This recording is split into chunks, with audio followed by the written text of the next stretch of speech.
भारत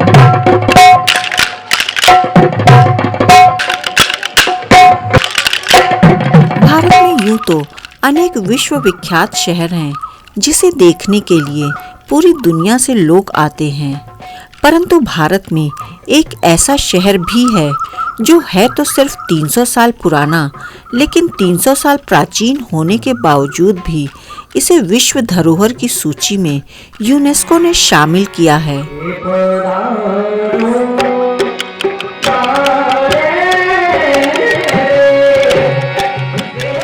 आज मैं आप लोगों को लेकर चलती हूँ राजा सवाई जयसिंह के सपनों की नगरी हेरिटेज सिटी जयपुर में, जिसे आप हिंदुस्तान का पहला सुनियोजित शहर भी कह सकते हैं। भारत के उत्तरी पश्चिमी रजवाड़ों का प्रांत, राजस्थान की राजधानी गुलाबी नगरी जयपुर वजूद में कैसे आया, इसके इतिहास के पन्नों को पलटते हैं। लगभग 300 साल पहले चलते हैं। 18वीं शताब्दी के शुरुआत में औरंगजेब की मृत्यु के बाद मुगल सत्ता कमजोर पड़ गई। ऐसे में कई राजाओं ने खुद को मुगलों से दूर कर लिया। इनमें से एक थे राजा जयसिंह द्वितीय, जिन्हें सवाई राजा जयसिंह भी कहते हैं। यह मिर्जा राजा जयसिंह के पोते थे, जो औरंगजेब के सेनापतियों में से एक थे।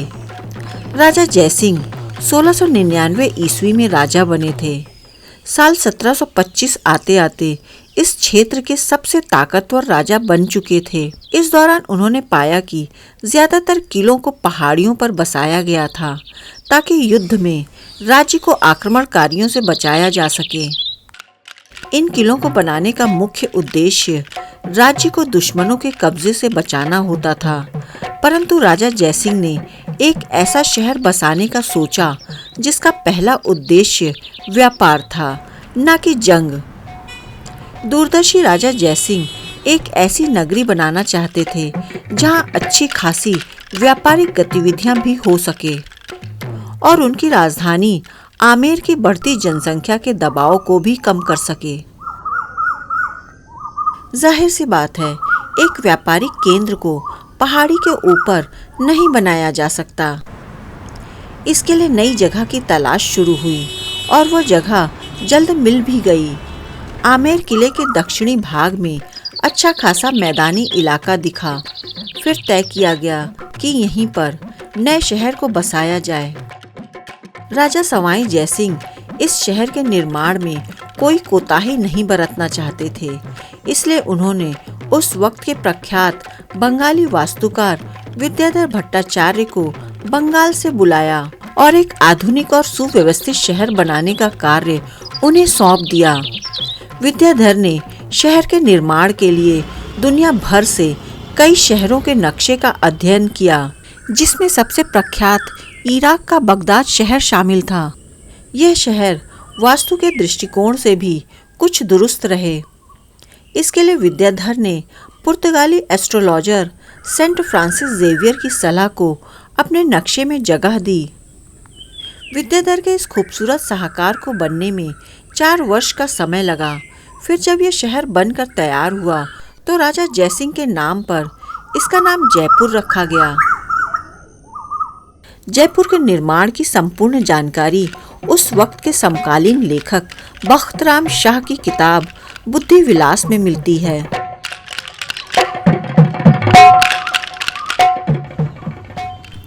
जयपुर का वास्तुकला नायाब है।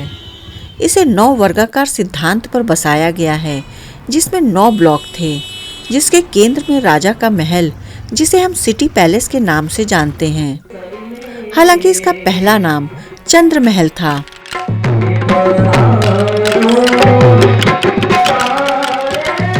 राजसी कामकाज के लिए 2 ब्लॉक में इमारत का निर्माण हुआ और बाकी के 7 ब्लॉक में आम जनता को रखा गया।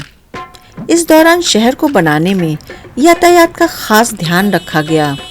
यहाँ की सभी सड़कों को 90 डिग्री के कोण पर बनाया गया। सड़कों को काफी विस्तृत व चौड़ा बनाया गया ताकि भविष्य में जनसंख्या बढ़ोतरी होने पर कोई समस्या ना हो।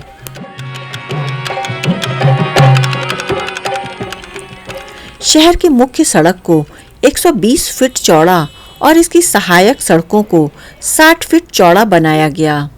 सभी सहायक सड़कें मुख्य सड़क में जाकर मिलती हैं।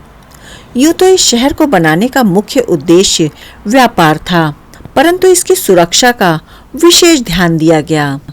इसकी चारों तरफ से किलाबंदी की गई और इसमें आने जाने के लिए 7 प्रवेश द्वारों का निर्माण किया गया। इस तरह से 4 साल में जब यह आधुनिक सुख सुविधा से सुसज्जित शहर अपने अस्तित्व में आया तो जल्द ही यह व्यापारिक गतिविधियों का केंद्र बन गया, जहां महंगे संगमरमर, धातु, हस्तकला, कपड़ों की छपाई, महंगे रत्न और जेवरों का व्यापार होता था। कहा जाता है कि इन कामों के लिए यहाँ 34 कारखाने थे। हालांकि राजा सवाई जयसिंह ने इस शहर को इस तरह बसाया कि इसकी इमारतें कई मामले में अजूबा थीं, जो 300 साल बाद भी टूरिस्ट के आकर्षण का केंद्र बनी हुई हैं।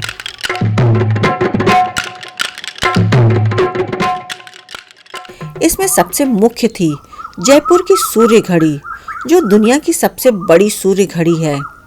हालांकि ऐसी घड़ी दिल्ली में भी है, जिसे हम जंतर मंतर के नाम से जानते हैं, परंतु यह सूर्य घड़ी आकार में छोटी है। इसके अलावा राजा जयसिंह ने सुदर्शनगढ़ यानी नाहरगढ़ के किले का निर्माण करवाया। साल 1729 और 1732 ईस्वी के बीच सिटी पैलेस भी बनवाया, जिसमें चंद्र महल और मुबारक महल है, जिसमें आज भी जयपुर का शाही परिवार रहता है। सिटी पैलेस में बड़े बड़े बगीचे हैं, मंदिर हैं, कई इमारतें हैं। 1799 ईस्वी में सवाई राजा प्रताप सिंह ने हवा महल बनाया, जो आज भी सैलानियों की पहली पसंद है। जल्दी ही यह शहर काफी प्रसिद्ध हो गया। देश विदेश में इसकी काफी चर्चा होने लगी। इसकी प्रसिद्धि ब्रिटेन में भी पहुंची। सन 1876 ईस्वी में वेल्स के राजकुमार अल्बर्ट एडवर्ड ने भी इसकी खूबसूरती के बारे में सुना और इस शहर को देखने की इच्छा जाहिर की। उस वक्त राजा सवाई मान सिंह जयपुर की गद्दी पर काबिज थे। उन्होंने वेल्स के राजकुमार अल्बर्ट एडवर्ड के स्वागत में शहर की सारी इमारतों को गुलाबी रंग से रंगवा दिया, जिसे स्वागत का रंग भी कहते हैं। राजकुमार अल्बर्ट एडवर्ड ने इस शहर को पिंक सिटी का नाम दिया। इस तरह उस दिन के बाद से इस शहर को गुलाबी नगरी या पिंक सिटी कहा जाने लगा। सन 1877 ईस्वी में महाराजा राम सिंह ने गुलाबी रंग के प्रति दीवानगी को एक कदम और आगे बढ़ाया। जयपुर की रानी द्वारा गुलाबी रंग की प्रशंसा करने के बाद उन्होंने एक कानून पारित किया, जिसमें कहा कि शहर में भविष्य में बनने वाली सभी इमारतों को इसी रंग से रंगा जाना चाहिए। यह कानून आज भी कायम है और बाजारों से लेकर मंदिरों तक लगभग सभी इमारतें टेराकोटा गुलाबी रंग के उसी खूबसूरत शेड में रंगी हुई हैं। और समय के साथ बदलाव के बावजूद गुलाबी शहर आज भी उसी उदार आतिथ्य सत्कार के साथ दुनिया का स्वागत करता है, जैसा वो हमेशा करता आया है।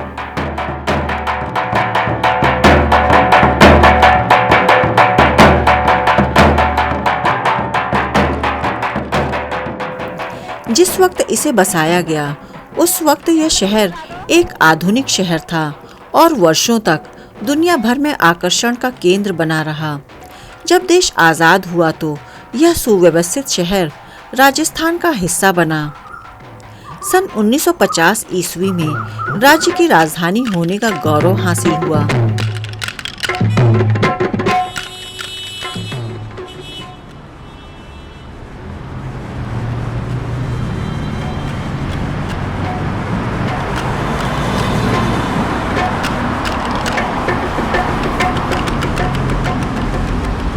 अंत में थोड़ी चर्चा इस नगर को साकार रूप देने वाले राजा सवाई जयसिंह के बारे में।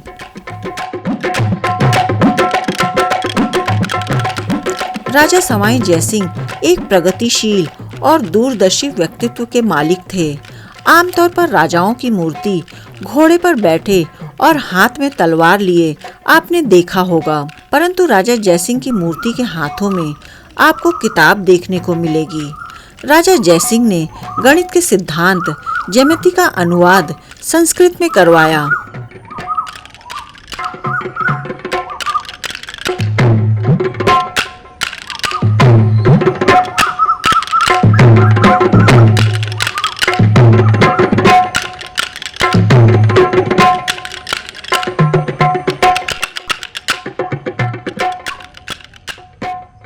सामाजिक बुराइयों के प्रति इतने सजग व्यक्तित्व थे कि देश में सती प्रथा पर पाबंदी 1829 ईस्वी में अंग्रेजों ने लगाया, परंतु जयसिंह ने सती प्रथा पर पाबंदी 100 साल पहले 1729 ईस्वी में ही लगा दिया था। बाल विवाह पर पाबंदी उन्होंने 18वीं सदी में ही लगा दिया था। भारत में विधवा विवाह के लिए कानून 1856 ईस्वी में बना, परंतु जयसिंह ने अपने राज्य में सालों पहले 1727 ईस्वी में ही इसकी शुरुआत कर दी थी। उन्होंने अपने राज्य में अंतरजातीय विवाह को बढ़ावा दिया। इसलिए इस प्रगतिशील और दूरदर्शी व्यक्तित्व के सहाकार और विश्व धरोहर में शामिल इस शहर गुलाबी नगरी जयपुर अवश्य पधारिए।